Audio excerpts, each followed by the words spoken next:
નમસ્કાર. ધોરણ 8 વિષય સામાજિક વિજ્ઞાન નવા અભ્યાસક્રમ મુજબ આપણે ચેપ્ટર નંબર 1ની અંદર વાત કરતા હતા કે ભારતની અંદર યુરોપિયન અને અંગ્રેજ શાસનની સ્થાપનાઓ. વિદ્યાર્થી મિત્રો, આપણે આગળ પણ વાત કરી હતી વિડીયોની અંદર અને ફરીથી પણ આ વિડીયોની અંદર આપણે વાત કરીએ કે જે નવા ટોપિક છે એ તમારે ચોપડીની અંદર જોવાના છે અને નવા ટોપિક છે તમારે પાકી બુકની અંદર લખવાના છે. જો આ જે પ્રજા આવી છે, જે પ્રજા વિશે આપણે વાત કરીએ છીએ, એ પણ તમારો કેવો ટોપિક છે તો કે નવો ટોપિક છે. એટલે તમારે બુકની અંદર તમારે આ ટોપિક પ્રમાણે લખશો તો વધારે માહિતી તમને યાદ રહેશે, કેમ કે એમાં ઈસવીસન જે છે એ ઈસવીસન સાથે આપણે યાદ રાખવાનું રહેશે. જોઈએ આગળ આપણે પોર્ટુગીઝ વિશે વાત કરી હતી કે પોર્ટુગીઝો છે એ ભારતની અંદર આવ્યા હતા અને અલગ અલગ તેને દીવ, દમણ, ગોવા વગેરે જેવા આપણા જે વિસ્તારો છે, બરાબર છે, કેન્દ્ર શાસિત પ્રદેશો છે, જેને એણે જપ્ત કર્યા હતા. તો ત્યાર પછીની બીજી એવી યુરોપિયન પ્રજા છે જે આપણે એને ઓળખીએ છીએ કે ડચ લોકો. કઈ લોકો તરીકે ઓળખીએ છીએ? ડચ, જેને વલંદા તરીકે પણ ઓળખી શકાય. તેને કયા તરીકે ઓળખી શકાય છે વિદ્યાર્થી મિત્રો? તો કે વલંદા લોકો તરીકે પણ આપણે એને ઓળખી શકીએ છીએ. જે આપણે આગળ જૂની ચોપડી હતી તો એ જૂની ચોપડીની અંદર પણ આવું આપણે આપવામાં આવેલું હતું કે ડચ લોકો વિશે, જેને આપણે વલંદા લોકો તરીકે આપણે એને ઓળખીએ છીએ. તો જોઈએ, પોર્ટુગીઝોની જેમ જ હોલેન્ડના જે ડચ પણ વેપારીઓમાંથી નફો મેળવવા ભારત તરફ આવવા આકર્ષિત થયા હતા. તો કે આ પોર્ટુગીઝ લોકો આવ્યા પછી અને એની જેમ જ, બરાબર છે, પોર્ટુગલમાંથી આવેલા એની જેમ આ લોકો ક્યાંથી આવ્યા હતા તો કે હોલેન્ડ રાષ્ટ્ર છે યુરોપનું. કયું? હોલેન્ડ. એ હોલેન્ડના આ ડચ લોકો પણ વેપાર કરવાના ઈરાદે ભારતની અંદર તેઓ નફો મેળવવા માટે આવ્યા હતા અને તે ભારતની અંદર આકર્ષિત થયા હતા. તો આવી પ્રજા સૌ પ્રથમ કહેવાય છે કે તેણે શ્રીલંકા પર ઈસવીસન 1658ની આસપાસ આક્રમણો શરૂ કર્યા, બરાબર છે, જેના કારણે પોતાની કોઠીઓને શું કરી શકાય? ત્યાં સ્થાપી શકાય. આ હોલેન્ડના જે ડચ લોકો છે એ સ્ટાર્ટિંગ એનું એટલે કે શરૂઆત છે એ દક્ષિણના ભાગથી થઈ હતી. કેમ કે બધા જ લોકો ક્યાંથી આવ્યા તો કે દક્ષિણમાંથી, કેમ કે એની પાસે ફક્ત એક જ રસ્તો હતો કે જે આફ્રિકા ખંડને ફરતે આંટો મારી અને જળમાર્ગ દ્વારા તેઓ આવી એટલે દક્ષિણની અંદર આવી અને શ્રીલંકા ઉપર એને શું કરી? ચડાઈ કરી, યુદ્ધો કર્યા અને ત્યાં પોતાની નાની મોટી કોઠીઓ સ્થાપી હતી. શરૂ કરી અને જે ત્યાંના જે નાના મોટા વેપારીઓ છે, મરી મસાલાના વેપાર કરતા, એ પોતાના હાથની અંદર લઈ લીધા. એટલે કે નાના મોટા જે વેપારીઓ છે અથવા મરી મસાલાના જે વેપાર કરે છે એને સીધા એના શું કરી લીધા? એની નીચે એણે લઈ લીધા. એટલે કે હવે એની પાસેથી કોઈ બીજું લઈ શકે નહીં. ત્યાર પછી તેમણે બંગાળમાં ઈસવીસન 1632માં ત્યાં એની પોતાની કોઠીઓ સ્થાપી વેપાર કરવા માટે. ત્યાર પછી મલબાર વિસ્તારની અંદર 1650માં પોતાનો વેપાર જમાવ્યો, ત્યાં પણ પોતાની અલગ કોઠીઓ સ્થાપી.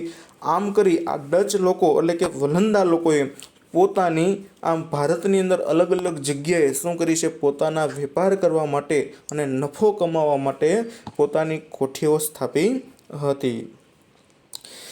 તેમણે ગોલકોંડાના શાસક પાસેથી ફરમાન મેળવી અને મછલીપટ્ટનમમાં પોતાનું સ્થાન જમાવી દીધું. બરાબર છે. શું કીધું તો કે ગોલકોંડા નામનું જે એક રાજ્ય છે ત્યાંના શાસક એટલે કે રાજા પાસેથી શું કર્યું?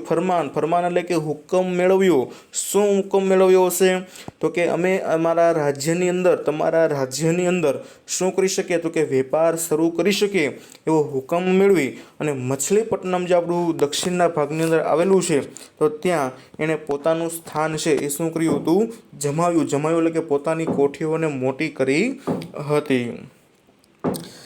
આમ યુરોપમાં ઈસવીસન 1650 પછી સમયાંતરે ઇંગ્લેન્ડ અને હોલેન્ડ ડચ વચ્ચે મોટા યુદ્ધો થવા લાગ્યા. આમ એવું કહેવાય છે પોતાનો મોટી કોઠીઓ સ્થાપવા લાગી, પોતાનો ધંધો વેપાર છે જામી ગયો. ત્યારે 1650 પછી એ ઇંગ્લેન્ડ એટલે કે અંગ્રેજો, ઇંગ્લેન્ડ એટલે કોણ થશે? અંગ્રેજો, અને હોલેન્ડના કોણ હતા? તો કે ડચ, આપણે જેની વાત કરીએ છીએ તે વલંદા લોકો, બંને વચ્ચે શું થવા લાગ્યા? યુદ્ધ થવા લાગ્યા. કેમ કે એકબીજા વેપાર કરવા માટે ભારતની અંદર આવતા હતા. આપણે એમ કહીએ ને કે બે વચ્ચે ત્રીજો ફાવે, તો અહીંયા આ બે પ્રજાતિઓ બહારની છે પણ છતાં પણ ભારતની અંદર આવે તે આવવા માગતા હતા. ત્યાં ડચ લોકો છે એ હારી ગયા અને તેના પરિણામે ભારતમાં તેનો વેપારિક જે એકાધિર છે એ શું થવા લાગ્યું? નાબૂદ થવા લાગ્યો. એકાધિર એટલે કે એનો જે ધંધો જે જામી ગયો હતો એ હવે એકાએક નાબૂદ થવા લાગ્યો, તૂટવા લાગ્યો. કેમ કે તે અંગ્રેજો એટલે કે ઇંગ્લેન્ડના જે વ્યક્તિઓ સાથે જે વેપાર કરવાની નીતિ હતી એની સામે જે હરીફાઈ ચાલતી હતી તે એમાં તે કેવા થયા હતા? હારી ગયા હતા. કોણ? તો કે ડચ લોકો, જેના કારણે તેઓ ભારતની અંદર ટકી શક્યા નહીં. એટલે આ રીતે 1650માં શું થયું? તો કે યુરોપના જે ડચ લોકો છે એનો નાબૂદ એટલે કે ધંધો છે એ વધારે ચાલી શક્યો નહીં. એવી જ રીતના એક બીજી યુરોપિયન પ્રજા તરીકે ડેનિશ પ્રજા તરીકે આવે છે, એ પણ ભારતની અંદર પોતાના નફા કરવા માટે, વેપાર કરવા માટે ભારતની અંદર આવી હતી. આમ અલગ અલગ પ્રજાતિઓ છે. આ બધા જ મુદ્દા તમારા માટે નવા છે. તો જોઈએ, આ ઉપરાંત ડેનમાર્કની ડેનિશ પ્રજા, કઈ છે? ડેનમાર્કની ડેનિશ પ્રજા ભારતમાં વેપાર કરવા માટે આવી હતી. તેમણે બંગાળના શ્રીરામપુરામાં પોતાની કોઠી સ્થાપી અને પરંતુ તેઓ વેપારમાં આગળ વધી શક્યા નહીં. કેમ કે આ જ્યારે પ્રજા આવી ત્યારે એની સાથે સામે ઘણી બધી પ્રજા હરીફાઈની અંદર હતી વેપાર કરવા માટે, બરાબર છે. કેમ કે આ બધી પ્રજા ઉપર ગઈ એ ક્યાંક ને ક્યાંક થોડા થોડા વિસ્તારમાં શું હશે? પોતાનો વેપાર ચાલુ કરતી હશે. તેથી આ ડેનિશ પ્રજા છે એ ડેનિશ પ્રજા વધારે સમય ત્યાં ટકી શકી નહીં અને પોતાની જે કોઠીઓ છે એ વધારે જમાવી શકી નહીં, એટલે પોતાનો વેપાર ત્યાં ચાલી શક્યો ન હતો. ત્યાર પછી જેની આપણે વાત કરવા જઈ રહ્યા છીએ તો કેવા અંગ્રેજો કે પોતાની કહેવાય છે કે ભારત દેશ ઉપર જેને 100 વર્ષનો સમય શાસન કર્યું, એવા અંગ્રેજો પોતાનો ઇંગ્લેન્ડથી કહેવાય છે કે વેપાર ધંધો લઈ અને એક આકર્ષણનું કેન્દ્ર એટલે કે ભારત તરફ આવવા તેઓ માગતા હતા અને પોતાની કોઠીઓ છે એ વિસ્તૃત કરી અને આખો ભારત દેશને શું બનાવી દીધો? તો કે ગુલામ બનાવી દીધો. એવા અંગ્રેજો વિશે આપણે વાત કરીએ તો જોઈએ, આ અંગ્રેજો તો કે ઈસવીસન 1600માં ઇંગ્લેન્ડમાં ઈસ્ટ ઇન્ડિયા કંપનીની સ્થાપના કરવામાં આવી હતી. આપણે બધા જાણીએ છીએ કે ઈસ્ટ ઇન્ડિયા કંપનીની સ્થાપના ઈસવીસન 1600માં ઇંગ્લેન્ડની રાણી એલિઝાબેથ નામના જે રાણી છે એને દ્વારા કરવામાં આવી હતી. આપણે જૂની ચોપડીની અંદર આપણે અભ્યાસ કરતા હતા ત્યારે પણ આપણે એને વિશે વાત કરી હતી. ક્યારે કરી હતી? ઈસવીસન 1600માં ઇંગ્લેન્ડની રાણી એલિઝાબેથના સમયની અંદર આ બ્રિટિશ ઈસ્ટ ઇન્ડિયા કંપનીની સ્થાપના શરૂ કરવામાં આવી હતી, જેનો મુખ્ય હેતુ એવો હતો કે જેનો હેતુ પૂર્વના જે રાષ્ટ્ર છે, પૂર્વ બાજુ જે રાષ્ટ્ર આવેલા છે એની સાથે વેપાર કરવાનો હતો. પોતાનો વેપાર ત્યાં એ દેશો સાથે કરવાનો હતો.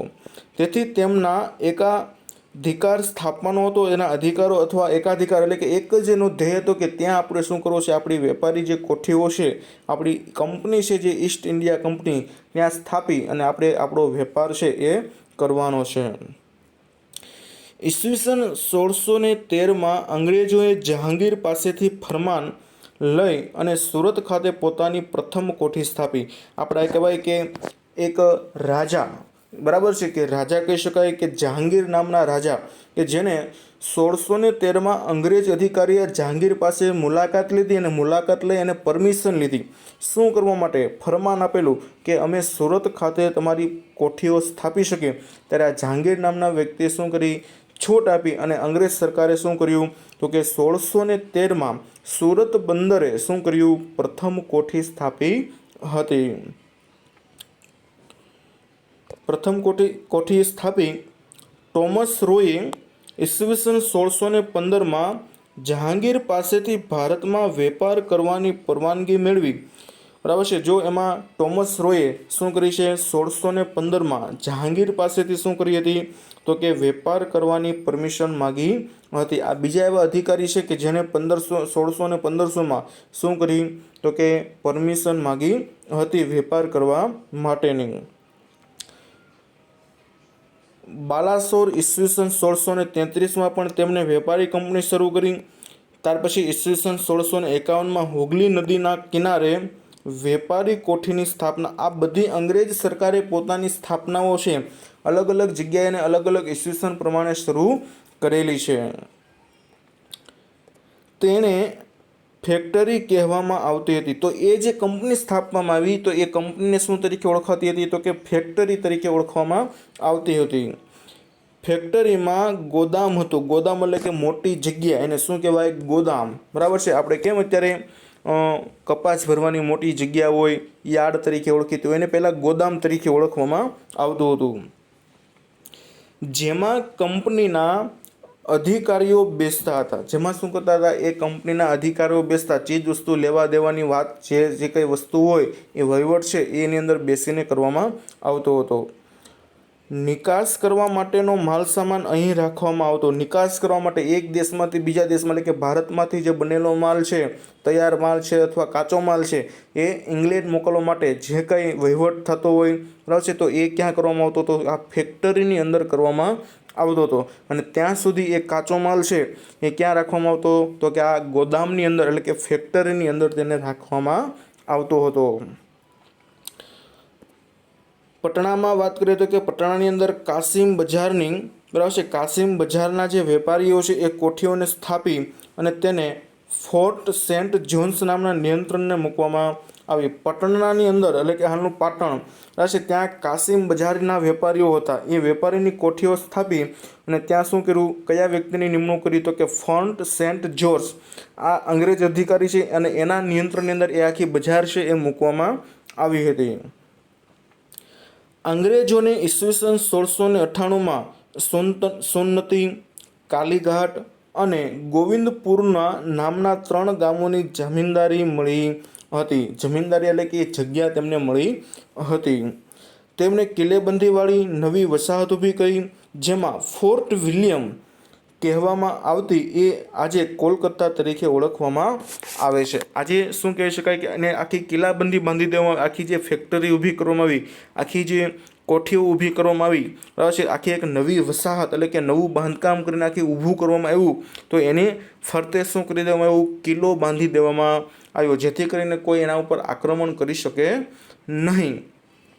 આ રીતે તો એ જે જગ્યા બની, બરાબર છે, એ જગ્યા કોણે કોણે આપી હતી? તો કે 1698માં સોનનતી, કાલીઘાટ અને ગોવિંદપુરના નામના 3 ગામોની જે જમીન એને મળી અને જમીનની ફરતે એને એક નવી વસાહત એટલે કે નવી કોઠીઓ, નવી ગોદામો ઊભી કરી, જેને નામ આપવામાં આવ્યું ફોર્ટ વિલિયમ, બરાબર છે, જેને શું નામ આપવામાં આવ્યું? ફોર્ટ વિલિયમ તરીકે ઓળખવામાં આવતી હતી। અને આજે તે ક્યાં છે? તો કે કોલકાતા તરીકે તેને ઓળખવામાં આવે છે। કયા નામથી ઓળખવામાં આવે છે? તો કે કોલકાતા તરીકે ઓળખવામાં આવે છે। તો આમ અંગ્રેજો ભારતની અંદર પોતાની કોઠીઓ સ્થાપી અને અલગ અલગ તેને વેપાર કરવાની નીતિ છે એ આગળ વધારતી હતી। ત્યાર પછી વાત કરીએ તો કે અંગ્રેજો પછી આવ્યા હતા ફ્રેન્ચ લોકો। કોણ આવ્યા હતા? ફ્રેન્ચો, કે જેણે પણ ભારતની અંદર પોતાની કોઠીઓ સ્થાપી અને વેપાર ધંધો શરૂ કર્યો હતો। બધાનો એક જ ધ્યેય હતો કે ભારતની અંદર વેપાર કરવા માટે આવે અને પોતે સારો એવો શું મેળવે? નફો મેળવે, એવો એક બધાનો ઈરાદો હતો। તો જોઈએ ફ્રેન્ચ લોકો શું કરી ગયા। ઈસવીસન 1639માં ફ્રેન્કો માર્ટિન નામના ફ્રેન્ચ અધિકારીએ ચંદ્રગિરિના રાજા પાસેથી, એટલે કે મદ્રાસ, એટલે કે હાલનું કયું છે? ચેન્નાઈ ને પટ્ટે લઈ કોઠીઓ સ્થાપી હતી। એટલે 1639માં એક ફ્રેન્ચ ઈસ્ટ ઇન્ડિયા કંપનીનો એક વ્યક્તિ, ફ્રેન્ચ લોકોએ ભારતની અંદર ફ્રેન્ચ ઈસ્ટ ઇન્ડિયા કંપનીની શરૂઆત કરી હતી। આપણે જૂની ચોપડીની અંદર આપણે એનો અભ્યાસ કરી ગયા। આ નામના ફ્રેન્ચ અધિકારી આપણા ચંદ્રગિરી નામના જે રાજા હતા, એટલે કે મદ્રાસના, એટલે કે જેનું આપણે હાલમાં કહી શકાય ચેન્નાઈ, એની પાસેથી પરમિશન લઈ અને એ ચેન્નાઈની અંદર, એટલે કે મદ્રાસની અંદર એને શું કરી? તો કે પોતાની ફ્રેન્ચ ઈસ્ટ ઇન્ડિયા કંપની નામની સ્થાપના કરી હતી। ઈસવીસન 1664માં ફ્રેન્ચ ઈસ્ટ ઇન્ડિયા કંપનીની એને સ્થાપના કરી ઈસવીસન 1668 સુરતમાં પણ તેમણે પોતાની ફ્રેન્ચ ઈસ્ટ ઇન્ડિયા કંપની નામની શું સ્થાપી હતી? તો કે કોઠીઓ સ્થાપી હતી. એટલે કે આમ અલગ અલગ જગ્યાએ પોતાનો વેપાર કરવાની નીતિ તેઓ રાખતા હતા અને અલગ અલગ જગ્યાએ શું કરતા હતા? પોતાની કોઠીઓ સ્થાપી અને વેપાર કરવા માટે આવ્યા હતા. તેનું મુખ્ય મથક હતું મછલીપટ્ટનમ. બરાબર છે. તેનું મુખ્ય મથક કયું હતું? તો કે મછલીપટ્ટનમ. તેમણે ઈસવીસન 1673માં પોંડિચેરી એટલે કે હાલનું પોંડિચેરીની સ્થાપના કરી. ત્યાં પણ પોતાની કોઠીઓ સ્થાપી હતી 1673ની અંદર. ત્યાર પછી વાત કરીએ તો કે યુરોપમાં ડચ અને ફ્રેન્ચ રાજ્યો વચ્ચે લડાતા યુદ્ધોની અસર ભારત પર પણ પડી હતી. ત્યારે આ યુરોપિયન પ્રજા છે એ શું કરતી હતી? ત્યાંના ડચ લોકો એટલે કે વલંદા લોકો અને આ ફ્રેન્ચ લોકો બંનેના રાજ્યો વચ્ચે શું થતી હતી? ત્યાં યુરોપના દેશોમાં યુદ્ધ થતા હતા. તો તેની અસર ક્યાં થવા લાગી? તો કે ભારતની અંદર થતી. કેમ કે ભારતની અંદર પણ ડચ લોકો હતા અને ફ્રેન્ચ લોકો હતા. તો ત્યાં પણ એની અસર ભારતની અંદર તેઓ થતી હતી. અંગ્રેજોએ ડચોને ફ્રેન્ચો વિરુદ્ધ સમર્થન આપતા ફ્રેન્ચો પાછા પડી ગયા. જો એમાં અંગ્રેજો શું કર્યા? ડચ લોકો બાજુ થયા, જેના કારણે ફ્રેન્ચો ફાવી શક્યા નહીં. જેના કારણે ફ્રેન્ચોએ શું કરવું પડ્યું? પોતાનું પરત પોતાના યુરોપ દેશોની અંદર તેને પરત ફરવું પડ્યું. જેના કારણે એવું કહી શકાય કે તે વધારે સમય તે પોતાની કોઠીઓ ચલાવી શક્યા હતા નહીં. વેપાર ધંધો છે એ કરી શક્યા ન હતા. કેમ કે સામે ડચ અને અંગ્રેજ સરકાર એટલે કે અંગ્રેજો બંને એક થઈ ફ્રેન્ચોને કાઢવાનો ઈરાદો એનો હતો. એટલા માટે તેમણે ઈસવીસન 1739માં કારિકલ પર અંકુશ સ્થાપી દક્ષિણના જે મોટા પાયે વેપારી પ્રવૃત્તિઓ શરૂ કરી. પરંતુ દક્ષિણમાં એકાધિકાર સ્થાપવાના મુદ્દે ફ્રેન્ચોને અંગ્રેજો સાથે કર્ણાટક વિગ્રહ થયા હતા. એટલે એની સાથે શું થયા? કર્ણાટક વિગ્રહ થવા લાગ્યા. પરંતુ દક્ષિણની અંદર એનું કાંઈ ચાલી શકે તેમ હતું નહીં. જેમાં તેમની હાર થતાં ફ્રેન્ચો ઈસવીસન 1761માં પોંડિચેરી એટલે કે પુડુચેરી બાદ કરતા ભારતમાંથી સત્તાવિહીન થઈ ગયા.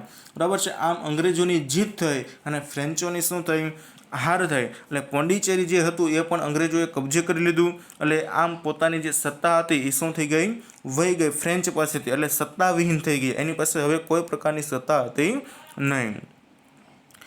પોંડિચેરી એટલે કે પોંડિચેરીમાં પણ તેઓએ પોતાની કિલ્લેબંધી કરવાની શું કરી દીધી? મનાઈ કરી દીધી. બરાબર છે. આમ પોંડિચેરી પણ આ કિલ્લેબંધી કરવાની તેમને મનાઈ કરી દીધી હતી.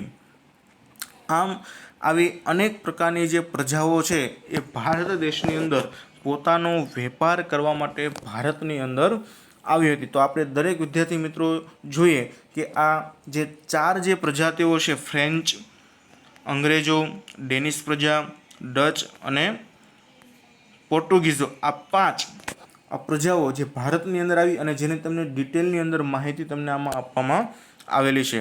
તો ખાસ કરીને આમાંથી મોસ્ટ ટાઈમ બી પ્રશ્ન એવા નીકળી શકે કેમ કે ઈસવીસન બધાની અંદર તમને આપવામાં આવેલી છે. કઈ જગ્યાએ કોઠી સ્થાપી, ક્યારે તેઓ આવ્યા હતા, કઈ રાજા પાસેથી તેને પરવાનગી લીધી હતી, બરાબર છે, કઈ કઈ જગ્યાએ એને પરમિશન લઈને પોતાની વેપારી કોઠીઓ સ્થાપી, કોની સાથે યુદ્ધો કર્યા વગેરે. એટલે આ તમારા માટેનો નવો ટોપિક છે. બુકની અંદર તમારે પાછળ લખવાનો રહેશે, બરાબર, અને પાકો કરવાનો પણ રહેશે. જો કાંઈ પણ પ્રશ્ન હોય તો સ્કૂલે આવી અથવા ફોન કરી અને માહિતી મેળવી શકો છો.